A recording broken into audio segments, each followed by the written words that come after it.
Hey, this is Jenna. And this is Heather. And this is Conspiracies Unlocked. Today we are talking about our trip to the USS Midway. We were able to go on this trip, go aboard the USS Midway in July. I think it was June. June of this past June. Yeah. Or July. And this past summer. we are doing the Midway right now because it is Veterans Day on Saturday. So I thought that it would be a good time to do this episode. Yeah, in honor of the veterans and the people who were aboard the Midway, and we like to do a theme. That's our theme. Veterans. So thank you to all of our veterans and our current military, former military. For keeping us safe and free to do podcasts and do whatever the fuck we want, because a lot of people aren't free to do what they want. A lot of people aren't even allowed to listen to certain podcasts like ours. We can see on the map where people listen to us, and we're all over the world except for China and Russia. It's all everywhere. New Zealand and Africa, everywhere other than China and Russia. There's not even one dot. We're even in Japan. I saw us in Africa too. Yeah. So it's we're everywhere except for Russia and China. And I'm sure that's because they are a dictator or they're not allowed to listen to us. So thank you to those who are free, who made us free. Oh, okay. So we're laughing because we were trying to print and it wouldn't print, and now all of a sudden the printer's going. Scared the crap out of me. We have so many technical issues all the time, and we give up on most of them. So we totally gave up on this, and now it's going. So you're gonna hear that going for a little bit. I just wonder if it's gonna print yours, that you're missing a couple pages, or if it's gonna print mine. It's printing yours right now, and then it'll probably print mine. I'm so happy if it's printing mine, because if anybody knows me, I have to have a mouse. I cannot use the trackpad. Oh, I was like, why can't you use it? She's all, it's broken. I'm like, the fuck it is. It's not broken. You're broken. No, it's broken in the sense that I need to put a new battery. No, but the trackpad, whatever this is called. Yeah, I call it a trackpad. The trackpad. It's broken. The laptop mouse. It's not broken. I use it all the time. You're broken. It's broken because I can't use it. But, yeah, she just doesn't know how to. She doesn't have very good hand-eye coordination or something. Hand-eye computer. I have to have a mouse. In any office setting, working environment, I always had a mouse. Yeah, I do like the mouse better. It is easier. It is better. But, it's not that I can't use my computer if I don't have a mouse. It's frustrating to me. I'm going to grab the papers real quick and see what printed. Hold on. Okay. And so I'll just keep talking for a second. We went on the Midway, and Heather is going to tell us a little history about the Midway, and then I will go ahead and tell you about our day at the Midway and kind of go through what happened. It was super cool. We got to a really in-depth tour where the public are not allowed to go, where people haven't gone in many, many years because there were lots and lots of spider webs. So it was dark, damp, scary, wet, and spider webs. There was lots of spider webs. Yeah, and we got a bomb ass, and we did. We got to sit on a. Well, I guess we'll say that. Yeah. But we got to sit on a live bomb. Well, they said that it is. It's a live bomb. If they lit it, it would have been a bomb. Oh, yeah. Yeah, it's not like it was a dud. No, it was an actual bomb. Yeah, we did sit on it. Yeah, so. And actually, people might already know that if they follow us on social media, because we did already make a reel of us sitting on it. So it is on our social media of us sitting on it, and, yeah. Yes, so why don't you tell us a history, Heather? Okay, so I have some USS Midway facts for us to begin. The USS Midway is also CV-41. It is a United States Navy aircraft carrier commissioned 8 days after the end of World War II. It was the largest ship in the world until 1955. Wow. It was the lead ship of her class. It was in operation for 47 years from 1945 until April 11th of 1992. It was used in the Vietnam War and served as the Persian Gulf flagship in 1991 as part of Operation Desert Storm. Wow. Yes. That's really cool that it lasted so long and wasn't destroyed or anything. It did its duty, it did its job, and came back alive and good and not at the bottom of the ocean. And yeah, so it was I don't believe it had any major fatalities or like any major like dents or crashes or anything that would put it out of commission at all. Not that I am aware of. It is now used as a museum, and it is docked in San Diego, California. It is the only remaining inactive U.S. aircraft carrier of the United States Navy that is not an Essex-class aircraft carrier. And the Essex-class aircraft carrier of the 20th century is the most numerous class of capital ships, and the class had 24 vessels, with both short and long-haul versions. 32 ships were ordered, but as World War II wound down, 6 were canceled before they even were constructed. Wow. 14 did see combat during World War II, and the Midway did not serve in World War II. However, it was only commissioned 8 days after the end of the war, so it wouldn't have been possible. So that's kind of like the history of it. Does that mean that's when it first like set sail and was like operable, or is that the first day they started to construct it? I think that's when they like requested it to be constructed. Like it was. That's interesting. But I might be wrong. I didn't really look into that. That's what I was. It was just the way that I took it when I read it. Yeah, but that makes sense for when it was like commissioned, like when the thought of it started, and like I'm going to commission you to make this for me. Yeah. You know. But why would they stop the other ships from being, why would they stop the other ships from being built if they were just going to turn around and make one anyways? I guess because the war ended, they only needed so many. Yeah. Like, they still needed them. But why would they commission a new one as opposed to not just allowing the other ones to keep being built, one of the other ones? I'm not sure why it was commissioned and the other ones were not, ended. The other ones were smaller, maybe, and they wanted one big ship, but they did a bunch of little ships. I don't know. I'm just speculating at this point. I'm not sure because it does state that there's 24 vessels with both a long and short haul versions. So, I mean, that is a possibility that they just needed this version. Yeah. That the USS Midway served. So the USS Midway, as we stated, is now stationed in San Diego, California. It does have a museum curator whose name is David Hansen. David Hansen has over 10 years of experience investigating paranormal activities all around California and on the USS Midway. Did we meet him? We did not. That was the one guy that we couldn't meet, right? That was the one guy that we wanted to. We met the historian. Yes. We did not meet the curator. He was not there. He wasn't there.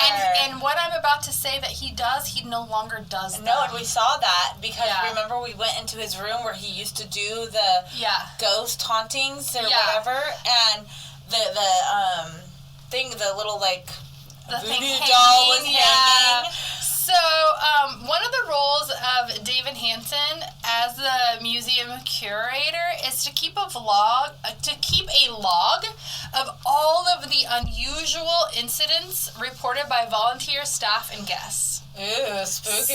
So, because he has a history in the paranormal, he gets to go around and write down everybody's accounts of what they heard, what they saw, what it could be, because he's got to figure out, like, what's going on. Yeah. Jenna and I are very excited to share our own experiences. Yes. From our exclusive USS Midway tour we did in June. Yeah, it was June of this year.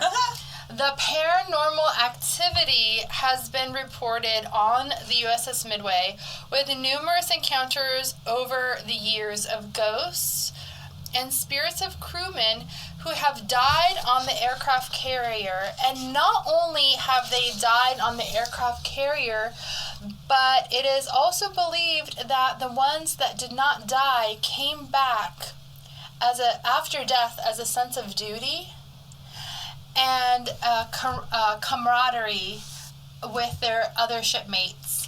Because their soul was so tied to the ship. Yes. That makes sense. And David Hansen, the museum curator in the past, as you stated, did the paranormal, which because of COVID, they stopped doing them. But you could actually do a paranormal tour on the USS Midway. Mm-hmm. I hope they bring it back. It would be fun. I mean, we already kind of did our own paranormal tour. Yeah. We didn't need the guide. We had our own guide. We were our guide. We had our own guide. Yeah. But just for the general population who can't do this special tour we did, it would be fun for them to be able to go some of the places that we went. I doubt that they're going to bring it back just because I bet that they realized that for budgetary reasons, I think that a lot of things got rid of during COVID because of COVID, and then a lot of companies realized that they didn't need that it might have been costing too much money, or for budget reasons it just wasn't worth it.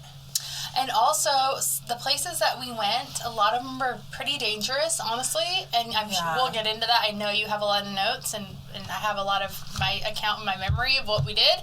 And a lot of it was dangerous, and they wouldn't really let the general population because, can you imagine if they had a bunch of, 12-year-old, or, it'd have to be 18 at least to go where we went. There's no way. And there was some parts where we couldn't even still go. Well, the oxygen, too, in some places, I was getting, we'll get there. We're not there yet. Let me finish my last little part, and then we'll get there, because I know you already have your notes. But back to David Hansen, the museum curator. He actually he has taken audio recordings of spirits. And one of the voices that is reported that is going around the ship, it's kind of hard to distinguish if it's a man or a woman. It's just like an eerie sounding voice. And it constantly asks throughout the ship, what is the name of this ship? And multiple people have heard it. And it's not the kind of thing that they set up for a spooky tour and they have some audio thing. It's a legit... so many people have heard the specific phrase, what is the name of this ship, that it's believed to be one of the main ghosts that's haunting it. So that is one of the major audio, I would say sighting, but it's not a sighting, it's a auditorial paranormal activity. There you go. Yes. So what I've done is I have gone through our pictures and gone through everything and kind of did a timeline, and I'm just going to walk you through what we got to do. We got permission from the director of the Midway to get access to places that are not open to the general public. Heather had a list of a few places that she wanted to go to and one haunting that she had heard of that she wanted to learn more about. She wanted to go to the cold food storage locker in the bow on the 4th deck, career guidance counselor's office, and then, as she has already said, about the main deck with the whoever walking around and asking what is the name of the ship. She wanted to learn more about that. Her brother is the one that got us on the ship. He works as the plumbing engineer on the ship, and her brother responded saying that he would not go back into the cold food storage locker because it is too dark and too spooky, and he has some weird experiences as well as other people that have been in there. And so it's very interesting that he's yes, no, not doing that one. Also, we might add that a lot of these decks, it's not maintained as well as others. So you might imagine it as there's just one light flickering, literally. And you have to watch because the ground is not even ground, but it's like a grade. It's metal. It's like rotting, so there could be a hole. Yeah. And like the ladder could be missing so it's not safe. Like some places we went, we had to really be careful and use our phones for light. Yeah, it was because dangerous. There was no light. Yeah, there was some of the locations because they just mainly worry about where the public is gonna go. Yeah. And so where the public is, that's all freshly painted. Oh, it's pristine. All pretty and whatever. Yeah. But these other places were like, dude, this is a scary movie. So I've been on the ship numerous times to tour with my family, and my dad was a veteran, and so like the military stuff's always like interested him. Going into it, I was super excited to see the behind the scenes and see all the stuff like they don't show people because, like I said, I've been on it a bunch of times. My dad gets in for free because he's a veteran, so the last time I was on it was for Mother's Day when I was pregnant with my oldest, so 7 years ago. Yeah. Was the last time I was on it as a regular person and just touring the ship and walking around. Doing this was like way different. Oh, yeah. Like, way different. Did you have any expectations before you went? Well... Have you ever been on it before? So, I had been on the Midway before with my children because living in San Diego, there are specific places your kids go for field trips. You always go to the San Diego Zoo, the San Diego Safari Park, you might go to Legoland, SeaWorld. The Midway was one of them. So I've been on tour with the kids for the Midway tour. But when you were younger, but right next to the Midway, I don't know if it's even still there, was the Star of India. It was like a pirate ship. And you could stay overnight, right? I did. Yeah. But you had to go like with your class. And so it was like 4th or 5th grade class, we went to the Star of India ship and stayed the night overnight. So I never did that, but I knew that kids did that, but that was something because my daughter was in Girl Scouts. I think that was an option for the girls. She didn't do it, but I think some troops did that as because they would sell cookies and then they would have so much money and then they get to have a meeting of like what they want to do with the money. And I had heard of Girl Scout troops that would use their money to stay on the Star of India. Yeah, that was pretty cool too. Yeah. But I don't think that you could even go on the Star of India as like a normal person. Like, you had to go in a group like that. That makes sense. Yeah, I don't know why. It's not that big. I mean, it is big, but not compared to the Midway aircraft carrier's huge. No, the Star of India reminded me of, like, a pirate ship. I think that it just used to, it was a cargo ship. I think that's what it was, but it just reminded me of a pirate ship because it had, like, the big ropes and sails and, like, it was a fun ship. Yeah. The Midway was more, like, steel and solid and mast and that's it, and no flying anything. It was engine propelled. It wasn't like a sail ship. Fun fact about the USS Midway? Brad Paisley shot a music video on it. Yeah. I think so, right? He did.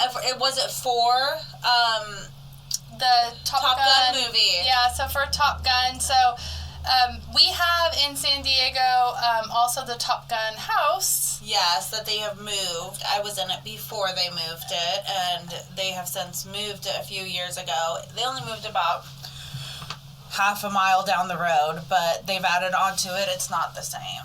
No, but because of the Top Gun house, they used like San Diego for some of the filming, and they used the USS Midway for part of the Top Gun movie. I don't know for exactly what part. They definitely did because they had all the merchandise. Like, we got a bunch of Top Gun merchandise. Maverick. Yeah, but it was a new Top Gun movie. It was the new one, the Maverick movie. Yeah, the new one. But we got a bunch of, like, little dog tags. The director gave us all these goodies. They gave us DVDs. They gave us memorabilia. They gave us, We'll get into it more, but we got a lot of cool stuff. Yes, and Tom Cruise did come on the Midway for that, and they had a whole Did your brother event. get to meet him? I don't know if he got to meet him, but I know that he knew that he was there and stuff. But But, I mean, meeting Tom Cruise isn't really on my list of things that I want to do in my life. I mean, it would be interesting. Cool. It would be interesting. Cool if you're already there, like your brother's already working there and got to like meet him and then move on. Like, it's not one of my. It's not like it's like. But anybody else. I'm sure it was like a big deal that he was coming because he's a celebrity. I'm sure that there was like a lot of talk about it, and I can see there would be like heightened security for that day, and there would be specific rules about like, okay, you know, you can't go to this area, or like don't approach him, or I can see different like things being discussed. But I don't see my brother, like, totally freaking out over Tom Cruise. But he did enjoy the movie. I know that. Oh, yeah? He did enjoy the movie, yeah. Probably also because he could see where, like, oh, that's on the ship. That's probably part of it. And there's jets and stuff in it that would appeal, I've never watched Top Gun. Really? I know. Isn't that so crazy? It was a good movie. I mean, that's when I was a how kid, did you not watch that? It's like from San Diego. It's from here. Like, why did you not watch that? He's always so confused. I don't know. I watched it when it came out when I was a kid, and I think I may have watched it maybe 1 or 2 times after. I really don't remember the whole movie, and I have not watched the new one. Okay. So I don't know, but I did hear that it was pretty good. If you like those type of movies, that it was a good movie. I don't. Yeah, I can tell. I don't. I just don't like it. I liked Pearl Harbor, but I mean, come on, Ben Affleck, Josh Hartnett, like, okay, hello. Yeah. So much so that I love Josh Hartnett so much that I actually watched Black Hawk Down, which is like a war type movie. Mm-hmm. And that is when I realized I don't care how cute the actor is or how cute the boy is, I do not like war movies. That's it. I don't care. But Josh Hartnett is one that I would lose my shit over to meet. Really? Oh my god. Him in The Faculty. That's why I want a car like his in The Faculty. I don't remember The Faculty or what car he had. What? No, I don't know. Oh my god. Oh my goodness. I don't remember that at all. That VHS was literally played out. Like, it's worn out. Like, I still have the VHS. I cannot believe you've never seen it. I'll have to watch it now. Do you want to come over tonight and watch it? Do I want to come over tonight and watch it? After we leave here at like 11 o'clock at night. Yeah, let's go. Let's watch it. You need to watch it. Okay. Is that like when you told me we should watch Idiocracy? Oh my god, and you did. I did. And you felt more stupid, right? Actually, I felt smarter. I felt like it dropped my IQ points down a lot. Okay, so, anyways, back to what we did. Sorry, that was a total long tangent. Okay. Well, it's all pertaining to the USS Midway because those movies and videos were filmed there. So, do you remember what time we arrived? We arrived pretty early. Was it 8 or 9 a.m.? We arrived. It doesn't really matter, but I can check on my phone and tell you. I was just curious. Well, either way, we arrived 8 or 9 a.m. and it was 2 hours before the Midway opened, which the Midway opens at 10 or 11. So we had a few hours to run around by ourselves with like only people that worked on the ship. Yeah, and we had to go in like a special entrance. Yes, I'm getting there. Okay, you go. So, sorry. So we went through the employee entrance. That was my big sentence. It was a special entrance. Yeah, it was a special entrance, and we did get security checked. We did get Oh yeah, they used not military. I was gonna say magnetic. They scan you to make sure you don't have any weapons or anything. Yeah. What is it called? Metal detector. Metal detector. What happened to our brains? I don't know because we both went to mush. I don't normally have to go through metal detectors, but yeah, we had to. For that. You have to because it is a military ship, I guess. So, we were immediately on the main deck and met some people that Heather's brother worked with. One of them was a maintenance worker, and he kind of stole us from her brother. I didn't say your brother's name. If you want to say it, I don't. I don't think that he minds if his name is on here. Because they all know that we went. Yeah. He can't get in trouble. Okay. I just wouldn't say last names. Yeah, so anyways. Yeah. So brother's name is Clay. Yeah. So thank you, Clay, for letting us board the ship and also being one of our number one fans. He listens to all of our episodes. I hope he still does. And he's our tour guide, really. Yeah, he was our tour guide, except when this maintenance worker kind of stole us from Clay, and he whisked us down to the maintenance office, to his office. And their office was about 2 to 3 decks below the main deck. So, like, right away, we're being, like, going into places that we're not allowed to go to. Going 2 to 3 decks down where the general public, I think, only gets to go about 2 decks down. Maybe 3 for a minute, but no. But even if they can go to those decks, there's lots of areas that are roped off. Yeah, it's roped off. That you can't go down that corridor or whatever. So that's why I'm like, maybe you went down for like a minute and then came back up again. But anyways, there was about 5 or 6 desks in there with 4 of the workers down there at the time that we went down there. The staircases were very slim, and some are just straight up and down. As we move through the ship and get to the lower off-limit decks, the stairs become more straight up and down. It's like a ladder, and then there are no more handrails. Like, it just... the places for the general public had handrails. Yeah. And, like, all this stuff, like, watch your head, like, signs, and watch your step, and pretty much bubble wrap the freaking ship. Yeah. The parts that we went to, there was no, like, watch your head, or, like, watch your foot, or handrails. It was just like fend for yourself, don't die. Rule 1, don't die. So, also, like, the hole to go through the different levels, every level we went down, the holes that your body has to go through gets smaller and smaller. They did! And smaller the further down you get. And it's almost like you get a feeling of, like, claustrophobia with the rooms and hallways. And all of them, they got, as you went down, it just got smaller and smaller. And so even the hallways, everything started to get smaller the more down you were. But did you also, I don't know if you already wrote this, I'm sorry if I'm getting ahead, but I swear there was less oxygen, too. No, yeah, I did not. I was going to talk about that. Like, it was, like, hot, stuffy. Like, I almost was having, in a couple places we went, I started not having a panic attack, but almost. Because I felt like I need to get out of here. Like, I was too deep. It was too, like, I was like, I have to go all the way back up. Yeah. And then, it's so confined. And I'm like, is this because there's, like, a spirit or something in here, or am I tripping? Yeah, no. So, I even have it written here, like, that you feel like everything is getting smaller and that you're, like, all of a sudden you have claustrophobia, except they're actually getting smaller. And you don't have claustrophobia. It's actually coming in. It isn't, like, a psychological issue. It's, like, a real happening that is occurring. Yeah. Like, it really is getting smaller. The ceilings get lower. Everything There's more pipes. Yes, more pipes things. And more, just knobs, things. so many knobs, and knobs so many and light things and buttons and it's a lot. Yeah, and so I was getting like very I started to get lightheaded the further down we went, and I got like very, I don't know if it is because it's like fuck, you have to go all the way back up, but at the same time I don't think that was it for me. It was literally just because we were like below sea level, and even though we can't feel the ocean rocking the boat, because the boat's so big, you still are, so your equilibrium, whether you can feel it or not, you're still doing it, just like in a plane when you think that you're going straight, and then you try to stand up, and you're like, whoo, whoops, didn't realize that we're moving as much. Well, down in the ship, you really don't realize that you're moving at all, but, like, sea legs are real, and like, real, like, Marines, like, people who are trained for this, that live on a ship for that long, like, they get sick and stuff, you know, because it's not, just because it's so big doesn't mean that you don't get sick from the swaying, because you are swaying.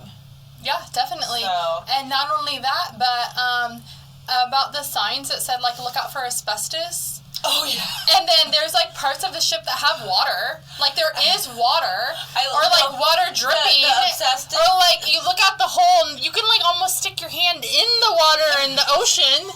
Yeah. And you're like, is it time to go back up yet? But you want to keep going. Yeah. Because you want to see what's around the next corner. The obsessed, abesto, whatever thing is so funny, because there was the signs that say that, but then at the same time, there was a point when the signs just stopped because nobody like went to those parts of the ship after they had to put those signs on. And the spider webs, like I've never seen that. It was almost like a Scooby-Doo episode with all this like. Yeah, they were all like the drawn out stuff, like where the whole room was just spider webs, and you're like going through it. But they aren't like sticky like Black Widow webs. They're just like old. They're like old dusty spider webs, dusty spider webs. Like they like just you barely touch it and it just all like disintegrates. And then you'll see like random like things that are like rusty with holes in it and like sharp. I don't even know. It's just like random. Random things. Just random everywhere. So, well, what I did love about it that wasn't so scary is that everyone was really excited to talk to us. Like, everybody was super happy to tell us what they had. Fucking scary ghost stories. Yeah, everybody was. I don't understand how they work there. The maintenance people were very excited to talk to us. The cleaning ladies, just everybody was just very. Even, oh my gosh, the director was so excited to talk to us. He pushed off one of his meetings to continue to talk to us, and then they finally were like, "No, you have to come." And he's like, "Okay, fine." Like, did you talk about them? Oh, we're not even there. We're not even close because we don't see the director until the very end of the day. I think it was right out. It was right after we had lunch. Okay, so the next one we should bring some of the stuff that we have. Yeah, I have some. I have mine. Like the little. I don't want to say because we're not there yet. But the little like. Yeah. I'm all whispering. I need to find mine. I have them somewhere in my hiding spots at home. Me and Heather earlier were trying to find something. So I don't drink a lot anymore. I was drinking like all the time, but I've really cut back a lot. And I haven't done this in years. But I hide things when I'm drinking. When I get to a certain level, I will hide things because I don't want, like, my husband to get it, or I don't want anybody to touch it, or I don't want to spend it. Or, I used to hide money a lot, and then I would lose money, and then I would forget that I hid the money. And then I would find it later, like, I found it shoved in the back of my jewelry box, and the drawer wouldn't close, and I'm like, what the fuck is wrong? I take out the drawer, and there is $300 chilling back there. I'm like, where did this come from? This is great. Happy day.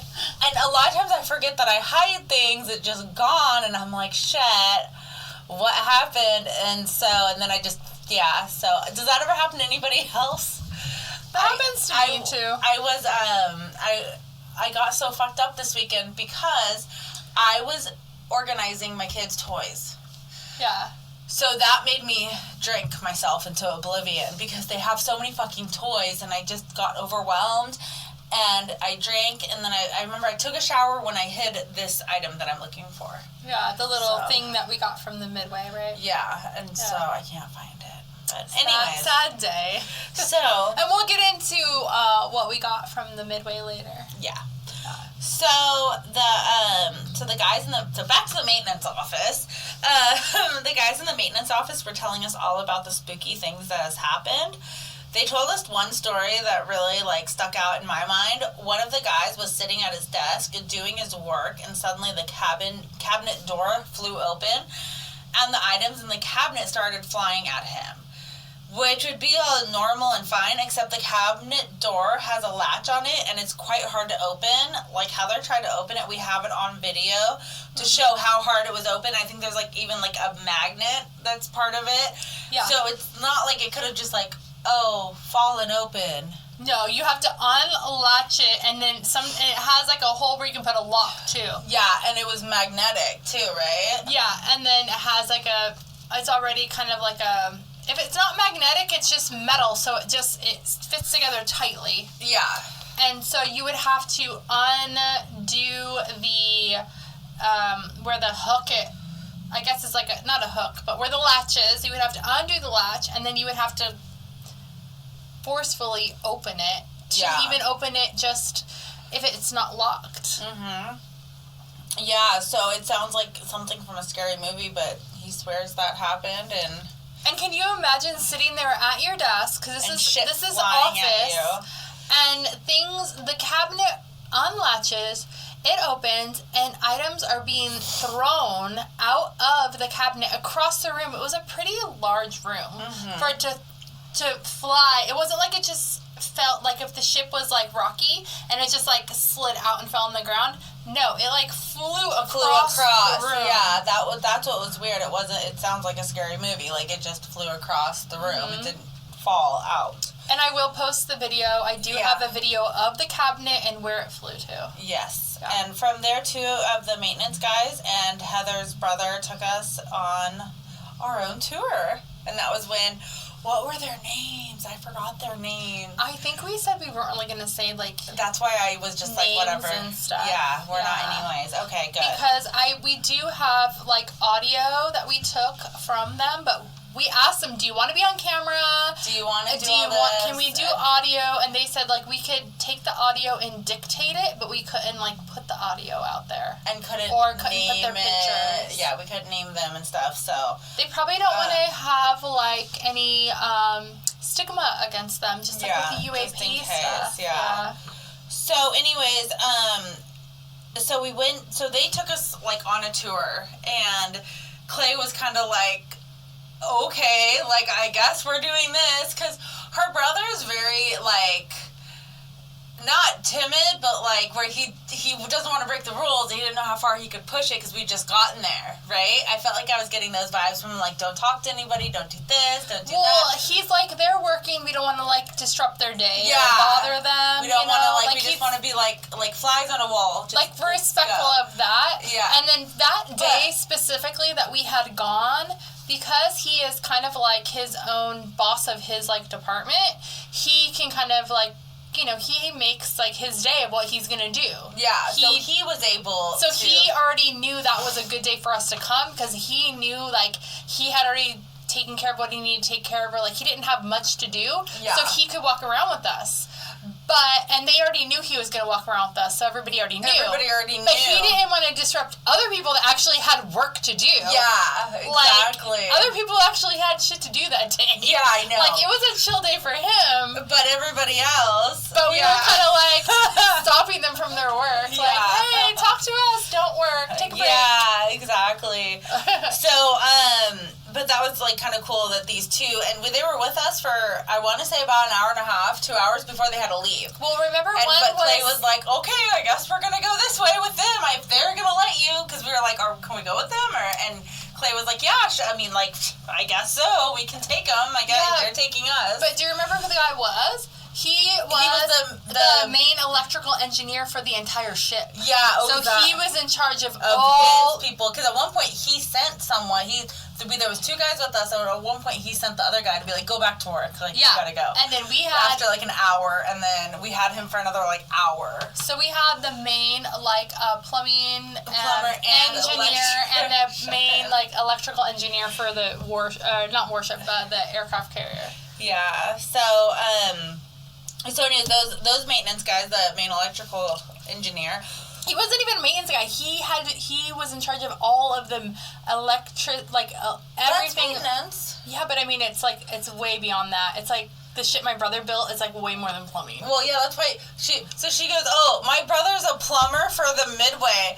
And then Brad was like, well, my husband went with us because he's like, you guys are gonna tour the Midway? Oh, I'll be the camera guy. I don't care. I will carry your shit. I will do whatever. I'm going on that opportunity. Yeah, he was like, I'm not missing this shit. So he goes with us, and he's like, Heather, your brother isn't a plumber. He's the plumbing engineer of the whole fucking Midway. You dumbass. It's just so much easier to say that he's he's just the plumber. No, this man redesigned and constructed the entire plumbing for the Midway to add in bathrooms and to like suction out water because the Midway was like sinking and like all this other shit that he did. Yeah. And like she's like, oh, he just fixes the clogs. Like, what are you doing? There is a lot of water in the Midway that they have to siphon out somehow. Well, and we learned that in the Marie Celeste that it can take on water. That ships are designed and can take on little 2-3 feet of water at the bottom. And then they do have ways that they can close that area off. And then they have to siphon it back out or the pumps to get it back out. So anyways, her brother literally designed this shit and she's like, oh, he's just a plumber. I mean, that's what he does. Yeah, so anyways, So back to this, we went through the ship, and they just like kept taking us down. We ended up below the water line, and it says where the water line is on the ship. Yeah. Well, as you go through the ship, there's a line. It says water line. Yeah. And we headed below to the boiler room, and this area was a tight fit. There were small areas that I'm just going to call catwalks all around, up above, that we were able to go on. And this is not open to the public whatsoever. And we were taking videos of me 2 stories up looking down through the catwalk with boiler pipes and wasn't shit. it really tight for you too? Yeah. Yeah, it was really claustrophobic. There was some parts where it was only maybe a foot wide that you had to walk on, and I remember your brother being and the electrical engineer being be careful, that's when he was fuck, what did I do allowing these girls in here? And we're just going up and down like it's a play gym. We did kind of just go wherever we wanted. Yeah. But we were cautious. Yeah. We were very cautious. So, we didn't climb in where they would have put the coals and shit or whatever. The wood. Yeah. So I totally forgot where I was. I thought I'd already we were in the boiler room. Yeah. So it was dark, it was spooky. Also, when that ship was in commission, that room would get over 100 degrees, and they would have 12 men working there at a time, and there was only 6 of us. So there would be double the men, and they'd be working, not standing there da-da-da. And in full military suit. Yeah. And what's worse is that they slept where they work. So everywhere on the ship, next to each station, there was rows of bunks. So next to the kitchen, the boiler room, the machine shop, all the various departments to make the ship run, there would be rows of bunks, either above it, below it, next to it. So then that way, it literally is where you work, you sleep, everything is right there for you. Yeah, you don't really leave your area. Yeah. If you work in the boiler room, your bed is right next to it. So they never got to escape the heat because heat rises, and I believe the bunks were right above the boiler room. Remember how and that was the first set of bunks that we saw, and I couldn't grasp my mind around it. Remember, I was I don't understand, because a lot of the bunks were gone, but you could see where the rows were, because it's all metal, so where they would have put them in, nested them in, because there's metal an inch lip all around, so you could see where the beds would be placed into it. And I was having such a hard time visualizing this before I actually saw all the bunks, because the bunks, to walk through the bunks, you only have maybe 1.5 feet. And then the bunks are 3 high. And you can't even sit up in the bunk. You cannot sit up in the bunk. You can lay flat, and maybe, your shoulders kind of touch the wall, and it's already, on both sides. And that's for, a woman. And imagine, a man. When we found some other bunks, we were laying in them, trying to, see how it was. You would not even be able to, roll on your side. And you can't sit up at all. Not at all. No, you can't even roll on your side. You have to, lay, in a coffin, pretty much. Yeah. It's about maybe 1.5 feet tall. And they have a tiny little locker. And so they're 3 bunks high. Mm-hmm. And I want to say that they're probably not even 6 feet tall. They're, long length for when we're laying down. Maybe barely 6. I want to say only 5'10", because I think that I barely fit in it. Yeah, because I'm almost 5'6". I'm 5'8", and I barely. And I felt like it was really small. Yeah, so lengthwise even. Yeah, that's what I'm saying. Lengthwise, I don't even think it was that big. And then, like Heather said, so if your bunk was bunk 18, you would have a locker. A corresponding locker that was big as one of these squares. I don't know if you can see the square on the camera, but these squares, that was about 12 by 12. Yeah. So, but we did see some others that were longer, so it'd be 2. But that was more for the not the commander, but the higher officer. The higher officers, yeah. So the boiler room guys would get a little nothing. Yeah, the officers had more, they had a better everything. Yeah. Like, better sleeping quarters, they had more storage locker, and they had better access to, like, the kitchen. Like, an area where they can sit that was, like, nicer area. Yeah. Yeah. Like, looking at these, like, living conditions, I seriously felt like prisoners have better living conditions than the men that are fighting for our fucking country. And women.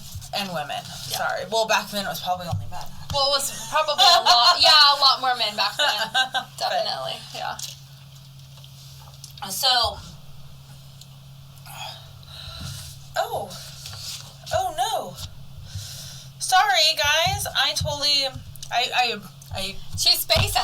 I got to the end of the paragraph and I flipped the page and went to go read the next page instead of, like, finishing the page, and I was like, this doesn't make sense. Anyways. I just have to say that I'm loving these new chairs. Yeah, we got new chairs, and we got a table for our studio. Yes. And I picked out the chairs. And they are very and cozy. Heather picked out the table. Yeah. And they're almost like a recliner chair, but smaller. You know how it has that feel? But the recliner, it doesn't recline at all. No. But it's all it's very cushy. vintagey. It's probably from, like, the 70s. 80s? I don't know what year they're from. But yeah, they're very comfy. they're super comfy and they're well built.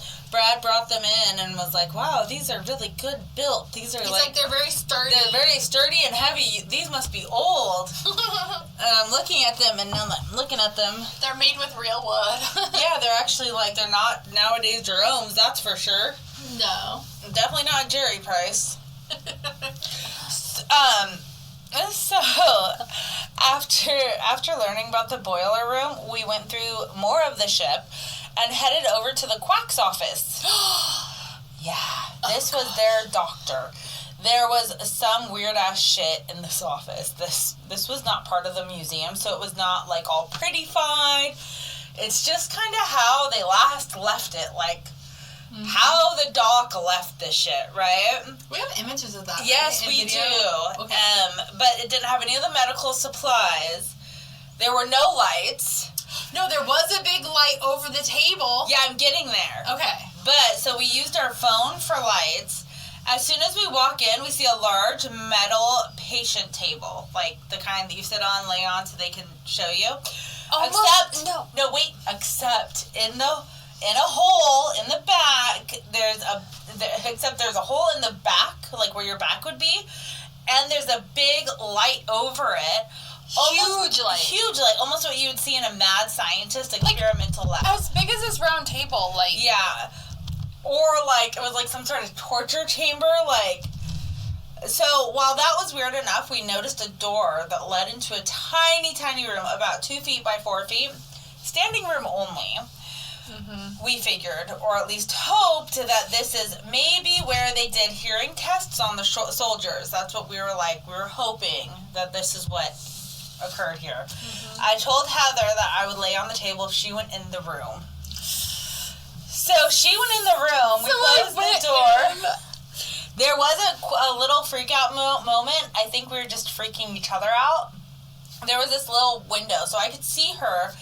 And all of a sudden, she, like, sunk down, like, sat down. And I thought she was having a panic attack. And we opened the door, and I felt something weird on the door. And I screamed. And, like, it was so weird. And it was just, like, foam on the door. I freaked the fuck out. But the thing with being inside that little room, it was, like, a heavy metal door. And then it was padded. And I guess there was foam. Yeah, there was. So it was soundproof. That's why I freaked out. You know what that room was like? An insane thing? It was a skiff. It was a skiff. So they could talk and nobody would be able to hear them. It was probably for a hearing test, I'm assuming. We hope. We don't know. But it was, like, definitely a skiff. Gas chamber. And the thing that really freaked me out is when I went into it and when the door shut, there was, like, it rocked. There was some weird movement. Really? Yeah, it was, like, not stable. And I felt like I was going to get trapped in there, and it was extremely small. Like, extremely small. That's, like, I don't even know how to put it into words. I just want to post that video. You took a video of me from the window, right? Yes. Yeah. We need to post that so they can see how Yeah. small it was. And then I felt like I was going to get stuck in there. And then you felt something weird on the door. So I was like, I was freaking out. Yeah. And then that freaking table you laid on, you could not pay me enough to lay on that table. I'm like, what the hell? Is that where they hook you up to the Matrix in your back? You know, it's so like weird. they unplug you from the Matrix there or what? Like, yeah. why is there a big hole underneath the back? In the back, like where your spine is, to do like spinal surgery or something. It's so weird. And why was the light so big? And why is it called the Quack? And it didn't have a duck. It had a duck and it said Quack. That's just what they always called the doctor's office on a ship, was called the Quack. And that's why they always say that the doctors are quacky. They're quacks. They're a bunch of quacks. Navy ships are extremely unsettling. Yeah, so I was super spooked. I did lay on the table, and then Clay was like moving all the gears to make like my legs go up, my back go up. They're all messing with all these old like ancient metal gears. And ancient from 1992 when it was decommissioned. Well, you know, dude, that was in the Persian Gulf. But you know that in table, Vietnam. That dude, table was probably there in Nam. Yeah, think about how many people were injured and had to like go lay on there. I know. And stuff. That's crazy. And you laid on it. Yeah, so it was definitely a scary and weird experience, seeing like the huge circular light right above me. We got out of that room pretty quickly. But the other thing about that room is when you first walked in it, you already had like a weird feeling. Yeah. Like without even laying on the table, without even going in the little skiff box or whatever. I wonder if the skiff box was like that, like moving, because it was staying equal with like the ground, and while the ship moved with the ocean. So you were actually staying equal, maybe for a hearing test for the equilibrium that's in your ear, your inner ear. Oh, that makes sense. Because it was like a box, and then there was like a box. It was like a box. Yeah, it was. And then with a box in the box. Yeah. It was a box in a box. And you were in the inner box. And I was in the inner box, and the inner box had like very thick walls and doors. And like the door was very thick. Yeah, it was so. It was like, crazy. I don't remember if it was padded, like in the sense like this is padded. No, it wasn't padded like the room that we're in, but like the room we're in, like we're in a padded room. We are in a padded. We are technically in a padded room. So, anyways, but the soundproof walls. Yeah. So, not crazy walls. No, soundproof. They're just soundproof walls. Down the hall, we had seen newer beds, newer facilities, and this is where the juniors go and stay. The teens who like want to be in the armed forces will spend a few nights in the Midway for training, and it's called the USS Midway Flight Academy Squadron, presented by Southwest Airlines. I took a picture of it, and I was like, oh my god. Is that the same place where all the red lights were? And all the lights were red? No, that's a different place. Okay. It goes through a lot of, like, flight simulators. When we were there, there was a bunch of police officers, like, in and around it. There was a bunch of men in uniform. Yeah. It was pretty pleasant. They, So when they're there, they get to go to like a cafeteria, an actual working cafeteria, and eat there. And I took a picture of the menu, and it's a pretty plain menu. Breakfast is waffles, pancakes, or a cheese omelet. While dinner is chicken or Salisbury steak. So they're pretty much living how military would live on a ship like that. Overall, I think it's a pretty cool program for the future airmen and women of America. Yeah. So, yeah, it's really cool. So if you guys know somebody that wants to be in the Air Force, you should definitely send them to the USS Midway Flight Academy. Academy? Did I say that right? Squadron. Yeah. Yes. And just to be able to do the flight simulator and stuff. Yeah. It would be fun. I think that would be a lot of fun. Yeah, it would be. Yeah. Then we went into a locked room that was called CT Room 1. This is where a fatality happened in 1990. Oh, yes. There was a fire in one of the lower decks, and 3 men were unable to get out. They died in that room that we were, like, standing in. Back then, the area only had one way in and one way out. Since that horrible fatality, they installed another exit from the small area. And there's a plaque on the outside that reads USS Midway Flying Squad. This plaque is in memory and in honor of our fallen shipmates who lost their lives as a result of the fire on June 20th, 1990. MSSN Patrick U. Johnson, DC-2. Robert Shane Kilgore. HTFN Jeffrey A. Vieira. URR Heroes, the 1990 Flying Squad DCR Division. And not to get too graphic, but isn't that the area where when the water went off because there was a fire, one of the men survived in the water for a couple days, like before they could get to him, but he was severely burned and then he later died, right? Yeah, it was like really graphic. That was that one, yeah. Yeah, and isn't that the same place where up the stairs just above that? Yeah, something happened. I was trying to remember what it was, so I'm glad do you want me to say what it was? Because I remember the story. Yes. Okay, so you have to imagine these poor servicemen. They did perish in a fire, and one of them was strong enough to hold on. Unfortunately, he did not make it, and he was floating in the water with the bodies. Oh, gosh. Yeah. So I'm presuming that it's his spirit that maybe haunts that area. It could be one of the other crewmen, or I don't know. But what had happened in there's stairs that lead down to that area. Yeah. Just above where those stairs are, that's where they actually now keep a lot of plumbing supplies. Mm-hmm. Not the engineer like my brother's stuff, but like there's other plumbers that just have like general supplies in that area. And one of the plumbers or men that was working in that area, he actually experienced some pretty scary paranormal activity. And he had not known about, I mean, he may have seen the plaque, but he didn't know, like, the specifics of what had happened. Uh-huh. And he didn't know that area is kind of a hot spot for paranormal activity. So it's not like he was feeding off stories that someone else told him.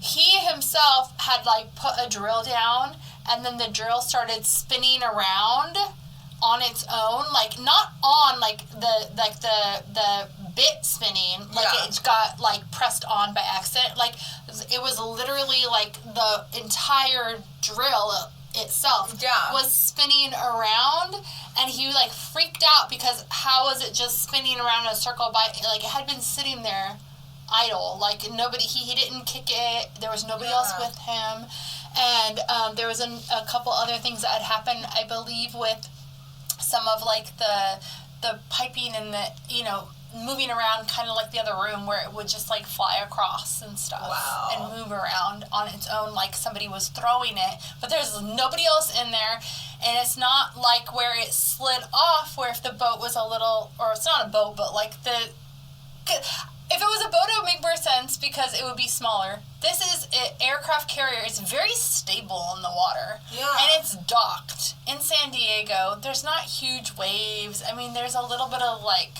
movement in the water, obviously, but it's not to the point where it's going to make things blow off the shelf. Notice. It's more like your inner body would notice it before. Yeah, and things were, like, literally flying, not just, like, rolling off the shelf. Like flying across the room, spinning around in circles, and to the point where people did not want to work in that area anymore. Wow, and that might be why it's not open to the public. And to get in that area, you had to have a special key. So even if because a lot of these things like, oh, it's a sign, not a cop, like we could just go past the rope and go. This you actually needed a key to get into this location.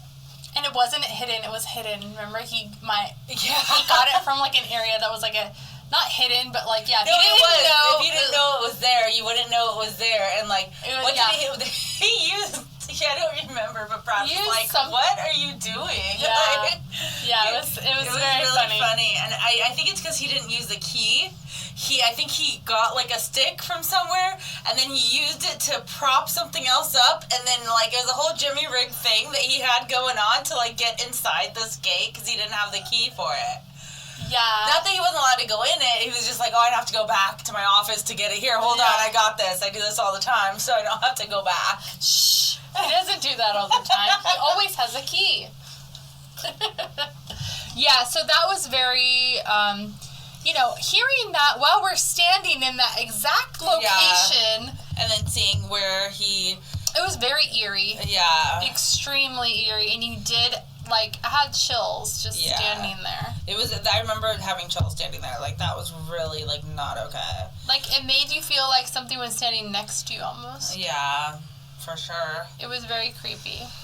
Okay, well, I think that's where we're going to stop, and we are only, barely anything into it. I feel like we're only into it, an hour of our day at the Midway. Yeah, we are. So, we'll definitely have another part 2, maybe a part 3, but I think that we should be able to wrap it up. Maybe. I don't know. It depends how your memory is, because I remember a lot of details. I hope that you remember what I don't, so we can, fill each other in. But I think a lot of what the viewers and listeners are really going to love is actually seeing the footage. Videos, yeah. The footage of you down where they would put the dummy missiles. Yeah, that was really cool. We got to go to an area where they would put dummy missiles out on buoys, so that way, if they were attacked, they would attack missiles the first. Dummy ones, and then they would have the real ones. Yeah, and we got to go down there and take videos. And that's where a lot of spider webs were, because and that leads to the ocean, straight to the ocean. You could almost put your hand in the water. Yeah, it was pretty gnarly. And it was really cool when we got out of the ship and we could see it. When we were walking by, and I was like, oh my god, that's where we were. That's where that's the hole I was looking out of. This is crazy. You should have been out here so you could have videoed it and I could put my hand through. I know. Remember, we were like, let's go back on. Well, the cool thing is we can go back anytime we wanted and do it again. And just tell Brad, and get more footage or whatever. Stay. We should tell Brad next time, stay out here, just look in that hole. I'll be there soon. he can video us. Yeah.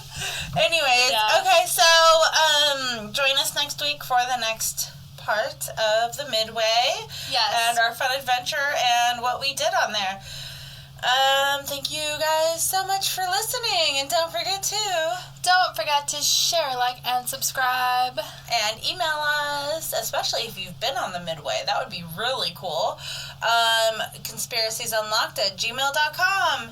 Thanks. Bye.